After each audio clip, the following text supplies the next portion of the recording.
kasih. Assalamualaikum warahmatullahi wabarakatuh. Senior-senior izin. Ya teman-teman biar cepat juga, cepat makan siang maksudnya.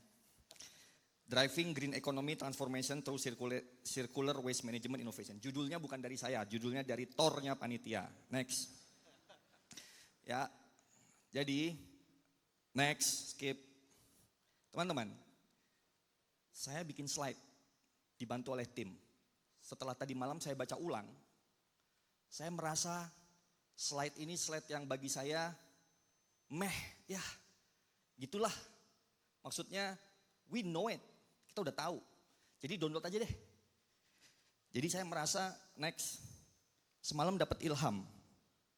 Semalam saya dapat ilham untuk disampaikan hari ini. Dan saya rasa itu suara semesta yang perlu saya sampaikan di acara hari ini. Jadi saya bongkar tadi subuh, bongkar semua slide-nya. Tadi subuh nih, makanya panitia baru dapat sekitar jam 11-an. Next. Saya teringat sebuah kritik sosial, perihal Indonesia adalah surganya konferensi dan seminar. Banyak membahas tentang peluang, solusi. Namun peluang dan solusi ke arah keadilan sosial bagi seluruh rakyat Indonesia terasa tidak kunjung terwujud. Ini menggelitik sekali. Next.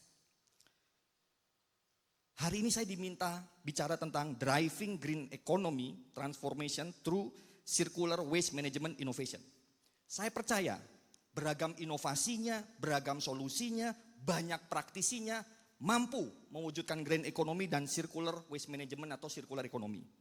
Sudah banyak dibahas oleh beragam pemateri dalam seminar dan konferensi sebelumnya dan pemateri sebelumnya. Apalagi tadi Gunung Sewu Group keren banget, saya langsung terinspirasi. Namun realitanya, next, ini tahun 2005, di tengah kota Jakarta, ibu kota Indonesia, wajah kita. Serius nih, kita hanya duduk konferensi seminar di depan mata kita, kayak gini. So we need to slap our own face dengan sangat keras sekali. Kalau tidak, ini baru di Jakarta. Bayangkan Indonesia yang pelosok karena saya membantu Pak Menteri hampir hari Minggu, Sabtu saya keliling ke Indonesia. Diminta Pak Menteri bertemu Bupati, bertemu Wali Kota. Ini Jakarta. Saya belum ngomong daerah lain. Next, Cilincing. Saya bertahun-tahun ingin mengadvokasi berita nasional membahas tentang kenapa masalah sampah nggak beres-beres. Saya udah lobby kemana-mana, belum berhasil. Ternyata kemarin ketemu celahnya. Kompas headline 1 halaman penuh membedah realita kejahatan sampah di permukaan. Dibedah semuanya. Ini power, media is very powerful. Next. Mari kita telaah lebih lanjut. Kenapa ini bisa terjadi? Gagalnya pemerintah dan pemangku kepentingan menciptakan sistem pengolahan efektif terstruktur. Tidak hadirnya sistem pengolahan yang holistik dan tidak di-enforce. Bapak Ibu, buang sampah sembarangan, kalau tidak ada penegakan hukumnya, the most cheapest way, get rid of the waste. Yang tadi di Cilincing, itu sampah siapa? Ya sampah hotel, sampah kantor, sampah gedung, di Cilincing. Kenapa? Murah. Murah berikutnya TPA, murah berikutnya bakar sembarangan. So sistemnya kacau sekali sistemnya. Pengangkut tak berizin, bebas beroperasi, tidak punya standar. Bebas beroperasi, malam-malam bisa buang sampah sembarangan. Penimbul sampah bebas buang tanpa tanggung jawab. Yang penting paling murah meriah. Pagi ini saya dikontak oleh perusahaan yang labanya 17,4 triliun 2024 belum mau pakai jasa waste for change karena mahal. What? Because we are compliant, sustainable, ESG dan lain-lain, dan dia punya divisi ESG. Waste for change mahal mas. What? Laba lo 17 triliun. Jadi ini gak ada pengawasan, gak ada sanksi. Next. So 3 motif utama pelanggaran, survival. Gak bisa disalahin yang di Cilincing. Gak bisa disalahin. Karena mereka survival. Karena mereka kalau dibayar 3 juta oleh sebuah hotel, ya diterima. Karena bagi dia uang, dia butuh kerja. Karena dia nggak tahu harus mendaftar, harus regulasi, harus bayar pajak, nggak tahu, nggak bisa disalahin. Dan juga oportunistik, gedung-gedung perkantoran dan lain-lain pokoknya murah. karena nggak diregulit. Dan kriminal yang sengaja betul-betul mau mencemari. Next. Jadi sistem pengolahan sampah ini harus seperti apa? Ya harus punya standar. Harus berbasis perizinan, harus dimonitor, harus skema tarif yang berkeadilan. Tanpa itu sulit, nggak mungkin. Pengelolanya harus ahlinya. Next. Ini case study Waste for Change ya. This is real case study. Waste for Change menghitung biaya pengolahan sampah yang proper, benar, compliance, bayar pajak, UMR dan lain-lain. Satu rumah minimal 60.000. Kita tawarin ke rumah-rumah mewah yang harganya di atas 3 miliar. Nggak mau bayar. Maunya 35.000 ke bawah. Kita nego 2 tahun dari harga 21.000 sampai menjadi 45.000. 2 years negosiasinya. You can imagine. Teman-teman tuh beli kopi 60.000 enteng banget.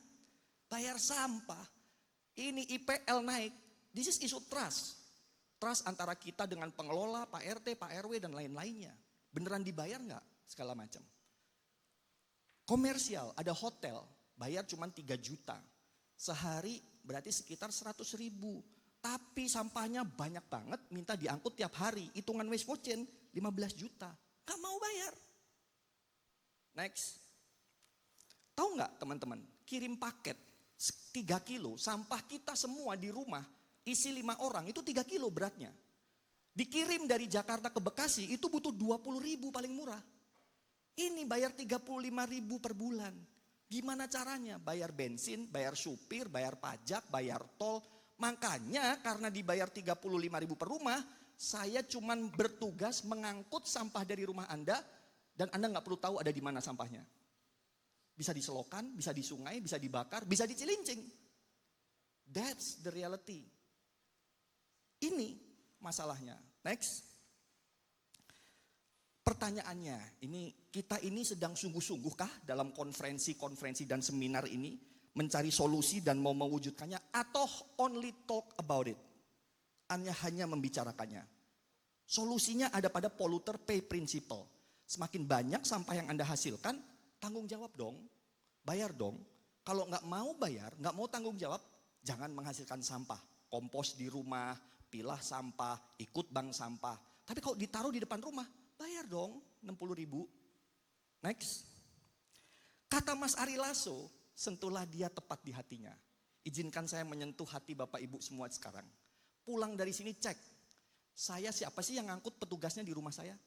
Kantor saya, gedung saya, pabrik saya, siapa yang ngangkut? Bertanggung jawab nggak? Nyampe mana ujungnya? Jangan sampai kita memilih pengelola yang tidak benar.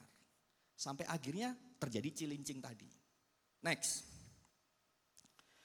Jadi bagi teman-teman pemerintah, perusahaan, NGO, akademisi, media, bahkan individu, kekuatan terbesar driving green economy sesuai judul TOR-nya panitia, itu ada pada diri kita masing-masing. The decision, keputusan kita. Perusahaan yang 17,4 triliun tadi mau memutuskan nggak pakai yang benar, pakai yang comply, pakai yang ESG, atau dia pakai yang penting murah. Ada di situ. Kita muter-muter aja di situ soalnya kita next. Ini hati saya terdalam. Penghambat terbesar terwujudnya green economy, circular waste management, bahkan sustainability, saya bahas terus di grup WhatsApp, ada pada penghambat terbesar yaitu sistem yang korup. Kalau AMDAL bisa dibayar, kalau UKL, UPL bisa kemudian disogok, kalau kita melanggar semuanya Pak, Bu sekalian. Sustainability really hard to achieve kalau sistem bangsa kita bernegara masih korup. That's real. Jadi mari kita betul-betul selesaikan. Kalau enggak, gimana kita bisa sustainable kalau aturan main dilanggar dan ditabrak. Terima kasih. Wassalamualaikum warahmatullahi wabarakatuh. Waalaikumsalam. Terima kasih Mas Hana.